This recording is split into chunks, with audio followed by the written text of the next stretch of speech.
Friend Reena लोकगीत YouTube channel में आप सभी का स्वागत है। मैं एक कजरी गीत गाने जा रही हूँ, आप लोग देखना और ढेर सारा प्यार आशीर्वाद अपना जरूर देना। सैया लागल बाटे सवनवा हम झलुआ झुलबैना, सैया लागल बाटे सवनवा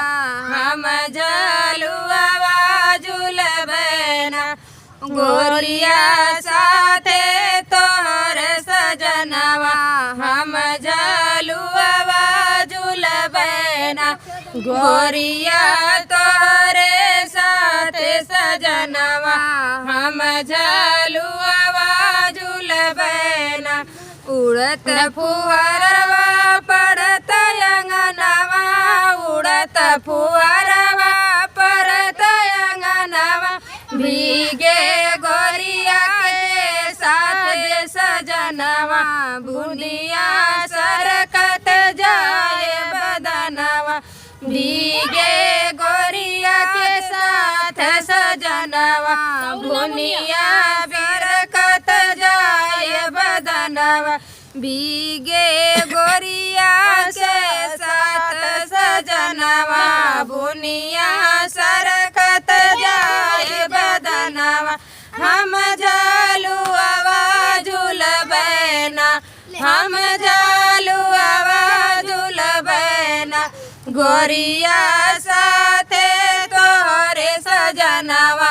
हम झलुआ झुलबैना, गोरिया तोहरे साथे सजनवा हम झलुआ झुलबैना,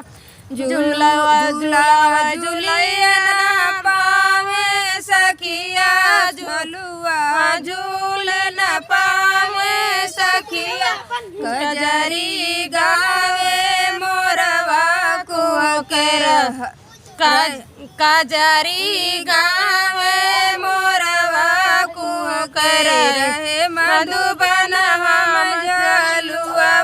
झुलबैना, झलुआ झूले न पावे सखिया, झलुआ झूल न पावे सखिया, साथे कजरी गावे मोरवा कुकर है मधुबन में हम झलुआ झुलबैना, मोरवा कुकर है मधुबन में हम झलुआ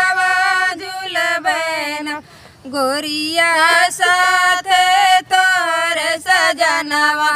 हम झलुआ झुलबैना, गोरिया तोहरे साथे सजनवा हम झलुआ झुलबैना, बिजुली चमक चमकत डर लागे, रिम झिम बरस सवनवाना, बिजुली चमके चमकत डर लागे, रिम झिम बरसे सवनवाना, हम झलुआ झुलबैना, गोरिया तोरे साथे सजनवा हम झलुआ झुलबैना, गोरिया तोहरे साथे सजनवा हम